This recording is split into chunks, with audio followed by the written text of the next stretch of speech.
I've stumbled into a world called Monster Hunter 3 Ultimate where everything is both familiar and very foreign, and everything is just really ugly and low poly. Pidgey hunts.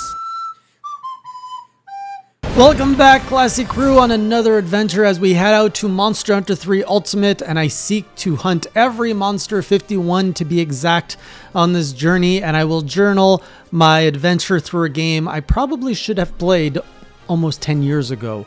But here we are, 10 years late to the game, dabbling in what is another old game. And man, this game is old, and there's a lot of stuff, and I feel like a noob again. Like all the lessons I learned, all those hundreds of hours in Rise and World, they just don't seem to matter anymore, because it's like I entered a world, I'm like, what's this? I don't know what's this. What's going on here? Why does no one wear pants in this village? What is going on? And what is this new weapon in my hands? Why am I not holding on to a switch axe? Oh, that's right, because it sucks in this game. There are so many things to talk about, and there was so much stuff to absorb. It reminded me of my first days in Monster Hunter World, which is both great and exciting, but it's like, oh my god, I've done all these hunts, and now I'm like starting over again, and it's not as like new to discover because everything kind of works the same, but everything's different at the same time. So we're going to walk through everything, and I'll share my thoughts on my first 4 hours of Monster Hunter 3U, which, spoilers, I only hunted one monster. There was so much stuff to grab. I only hunted one monster, and that was a great Jaggi. And fair, it was a new monster, so I mean, there's going to be that to talk about. But the rest of it, we're going to talk about just initial impressions of the game.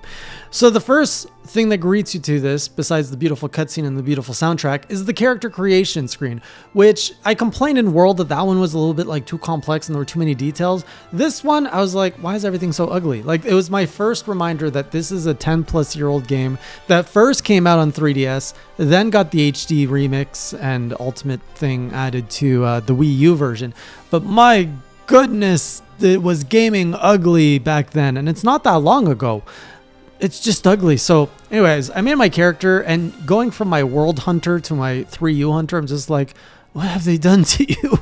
They've just like removed all definition from your face, and it was really hard to find a man model that wasn't just like giving me Chad vibes. Like all the hunter models were like all like very testosterone filled and very angry, like a lot of angry eyebrows. I'm just like, just give me a happy, innocent man frolicking around who wants to just kill everything in sight. So I ended up with this, whatever's on screen, and that's going to be our hunter for this journey. Very sad to not have a Palico creation screen. I'm like, oh, do we not got a Palico in this game? Do I not have a Classy or a Classy Junior or a Classy Senior or a great-great-grandpa Classy on my adventure? That's a little sad. But I guess he can finally stop stealing my spotlight. So there's that. All right, so we go into Moga Village, and seriously, nobody wears pants in this game. Like, at least my initial impression of this village, I'm like, all the kids, no pants. Everyone else, I'm like, oh, they got pants. Then they turn around, and it's just like crotch and butt exposed. And like, they added some detail there that they didn't need to add. So no pant village. I'm the only guy with pants, which is like, hey, this guy has the sensibility of wearing pants. Maybe he should be the hunter. And that's the story here. The next thing I noticed right away was the movement. I went to like talk to NPCs, and I hit the control stick, and nothing happened on screen. And then I breathed, and then my hunter moved a little bit, and then I stopped, and then he kept running, and then he stopped. I was like, what is this lag between my input and my character? And it's not so much lag as it is a momentum, like a ramp up. So you don't get like an instant movement. You move in the direction, and then he's like, all right, I guess I'll move that way. And then he speeds up. At first I was like, oh, this is going to destroy my experience. I can't play a game like this. This is going to be horrendous. And within 30 minutes, I already forgot about it. It grew onto me, and I knew how to like account for it. But compared to all other games, Dark Souls, everything else I'm playing, there's a massive momentum lag. But I think as a player, you get used to it really quick. It didn't become an issue in any of the hunts, so that's not a issue anymore. The aesthetics of the game, I mean, it's an old game. Everything just looks very bland. Like when you come out of the village and they're like, you got this like amazing symphonic music and it's like, look at this landscape. And I'm just like, oh, look at this big brown square next to this big blue square and a little bit of green. It's just so ugly. The weapons is the next thing I dabbled with. So I didn't try all the weapons because everything was, so I went with the switch axe. And the first thing I realized is you cannot roll and morph, which was a big like no for me, because the whole thing that I love about the switch axe is its fluidity in switching. And as I learned how to move in World and Rise with the roll and the switch and all that, like it just perfected everything. Here you don't get any of that. You're literally like chop, chop, switch, chop, chop. Like it's just so slow and rigid. So I tried that. And I was like, no. After that, I went for the great sword because I'm like, maybe this is the old game that I play like the classic weapon. And I tried it and it's like, boom, boom, boom. And I'm like, oh, it's just so slow. I don't think I can deal with this slowness. Like as much as I'm like, the game is going to be clunkier and slower than the new stuff. I might as well use a clunky weapon like the great sword, but I just couldn't do it. So after that, I went to the next weapon with sharpness, which was the long sword. And honestly, what sold me on the long sword, so I decided to go forward with the long sword, is the XA attack, which lets you jump back and whoosh. And I'm like, that maneuverability I'm down for. So I'm loving what the long sword has to offer there. With the hunts, I like the vertical slice. I don't like that there's like a base horizontal slice. So A just gives you a poke. And I was like, oh. So it's like, it's very like, you have to be very much aligned with your monster to hit it, or you can't unless you start using R, which you need to charge your gauge. And then with R, you get the whoosh, whoosh. And I'm all about the whoosh, whoosh. So I like that. And I learned in the Great Jaggi fight that if you can whoosh, whoosh in a combo, your sword powers up. And then I think you do more damage. And that felt great when that all clicked. I'm like, oh, whoosh, whoosh, 5 combo, light, like sword on fire, let's go.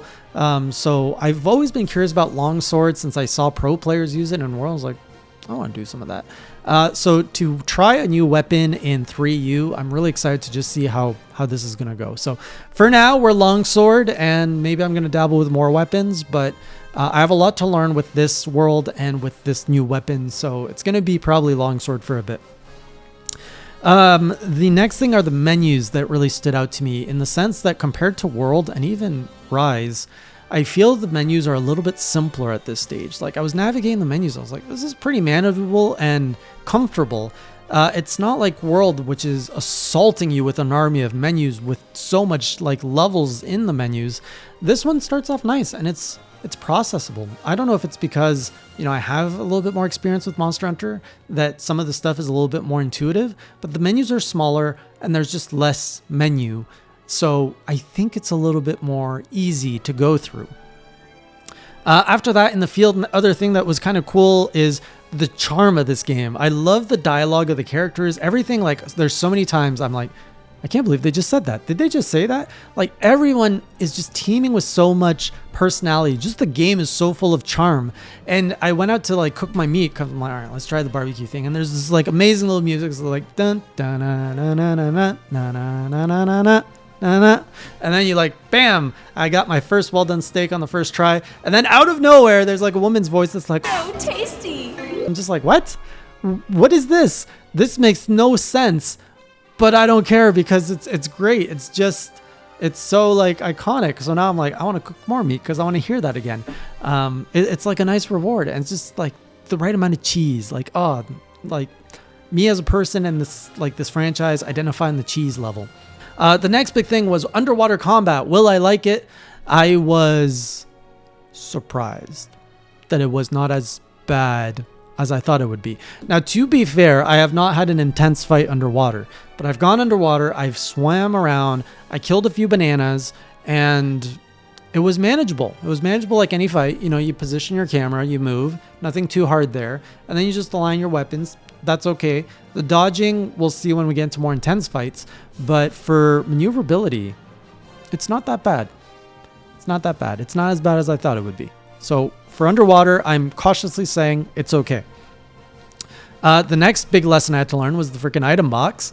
So I filled up my items very fast, and I learned very quickly that when you come back from hunts, you want to send everything to box and not keep in your pouch. So item management is a lot more important in this game. And if anything, it makes me appreciate every item because you have to look at it before you put it away. So in World, I have so many items. I don't know what it is because I'm just like, what is all this? Put it in the box. What is all this? Put it in the box. Whereas now you're like, oh, what is this? Put it in the box. What is this? Put it in the box. So it makes everything more intentional, especially item management. And not just that. That's like a theme, I think, of this game is everything is more intentional. Like even moving to an NPC, it's like, do you really want to move there? Because there's that momentum. Are you committing to this action? And then even like all of your like thrust and weapon moves are a lot more intentional of like, are you really going to commit to that attack? And I'm getting ahead of myself, but even the great Jaggi fight, the monster projects more. I mean, this is a intro monster, but I'm like, oh, he's got like 3 attacks. Okay, he's going to do this. And then I'm like, all right, I'm going to do this. And it's not so much about being reactive or mashing buttons or like just roll. So we'll talk more about combat in a moment. Quests, it took forever to get to quests, and I was like, is this a quest? No, that's a request. Turns out I was in the tutorial for like 3 hours before I got out of it. And then when the quests opened up, I'm like, this is exactly like Rise. This is like Monster Hunter Rise. You got the star levels, and then when you find the hidden quest, it unlocks the urgent mission. And there's so many things. I was like, oh, that's why Rise is like this. Oh, that's why Rise is like that. Like Rise is the evolution of this formula, which I know a lot of you have tried to explain that to me, but now I understand it. I was like, oh, Rise is a continuation of the old world. And I realized I've been saying we're going to the old world when I had already gone to the old world of Rise. When I say old world, I was referring to old games. So yeah, I can see how Rise is more of a natural evolution of Monster Hunter than World was, because so many similarities from the village. You know, you're in a little village, you're the soul hunter, you have the quest items, just the nature of how things feel and the story progresses. I'm seeing a lot of similarities. The next thing to comment on is the Lagia Cruise, which was not expecting to encounter that so early in the game, but well done. It really reminded me of when I first met Anjanath and Rathalos in World. And this is something Rise did not do well, of like introducing you to a really big creepy monster right off the bat. Like I think this was my 2nd or 3rd mission, and they're like, yeah, go get some guts. And I jump in the water, and then they're like, grah, flagship monster. I was like, oh my god, already? Do I have to fight this thing? I don't even know how to fight. And they're like, nope, just swim away and get guts. So that like made that mission a lot harder and a lot more intense, which is great. Like I want to feel that fear. Bring it on. Killing it's going to just feel better down the road. Resource points feel way more important in this game than all the other games I played. Like everything I'm gathering, I'm like bringing back. I'm like, okay, here's some resource points. Please give me more resource points. I don't know if it's because it's early game, but I feel like I don't have enough resource points for anything. The next thing I had to learn was the armor skills, which I have not learned. And in due time, there's a lot of stuff to process. But I learned that every armor gives you like a plus, like gives you bonuses towards different skills, and you can even get negative points towards other attributes. And then if you like pass a threshold, you get that skill to activate, or you get like that punishment to activate. And I was just like, the way it's displayed, I'm just like, this is overwhelming. I don't know what I'm doing. I know that there's a lot of tools online I've heard that can help the process, but man, armor building is like, whew. I thought I got it in World, and I'm way back to start, and I'm like, okay, we're going to deal with this later. Right now, I upgraded one sword. I put a bit more defense on me. Let's just kill stuff until I can't kill stuff, and then we'll worry about upgrading my armor. Little secondary stuff. Very happy to find Poogie again. I almost forgot that Poogie was a staple because, you know, I played 2 games before and he was on only one of them. So to see Poogie again, I'm like, Poogie, my buddy, it's good to see you. I pet him, of course. And we got a farm and a canteen that we can actually like level up and upgrade, which I got excited for because of how it was presented. But I'm like, wait a minute. I did the same thing in World. In World, I grew a canteen and a farm. I guess it's just in Rise that they didn't let you build anything, which that's a drawback. Like, you could build the farm, which is your submarines, but like, you couldn't build out a canteen. Like, you just get more the balls. But that's not like as cool as like actually building a building. So I think Rise missed out on that. I would have liked to have seen, you know, a building grow as you invest resources to like expand it, like a farm and stuff like that. So -1 point for Rise there. And finally, the last thing to talk about is the Great Jaggi. So finally, after I'm like, I just want to fight one monster. I want to see what a battle's like. And it was nice. Like, it was manageable. I wasn't overwhelmed and getting hit all the time. I could read. Not seeing the numbers was weird. I felt like I had enough stamina to do everything I wanted. Like, I was good at rolling and like switching with the long sword, and everything was kind of just going well. I got hit a few times, but I'm like, oh, that's okay. It's new game. My health, I think I needed potion once or twice. Nothing too crazy. Overall, very comfortable fight. And it's really cool because I met Great Jaggi in Monster Hunter Stories 2 first. And I know that there's a lot of monsters I discovered for the first time in Monster Hunter Stories 2, which is another thing. I'm understanding so many references that are more appreciated, like from Monster Hunter Stories 2. I'm like, oh, it's a callback to this stuff. Like the paintballs, for example, are in Monster Hunter 3U. And I'm just understanding more of it. Like more pieces are coming together. So overall, 3U is uglier than I was expecting. I'm really sad about my Switch Axe because it's really clunky, but I'm excited for the new weapon. Everything feels foreign. Everything feels new. I don't know what to expect from this journey. I don't know what a hard monster is going to be like, but I feel like a fish out of water, and I think it's going to be a challenging journey, and I'm here for it. Nothing was really frustrating yet, and I'm just all here for the curiosity and like discovering. And then there's going to be multiplayer to discover, and it's just like, oh my god, I'm getting flashbacks of my original journal series of World, because everything is just about like what's over there. So I just can't wait for the next stream so I can discover more and like buff my guy more and just like get the skills and get that confidence and discover the new monsters and understand more of this game's world. It's exciting me more than Rise for some reason. But maybe we'll talk about that in a different video. Otherwise, I got to go back to hunting, so I'll see you on the next stream. And until next time, hunters, keep it classy. Do, do, do. Do, do, do, do, do, do. Do, do, do. Do, do, do, do, do, do. Subscribe.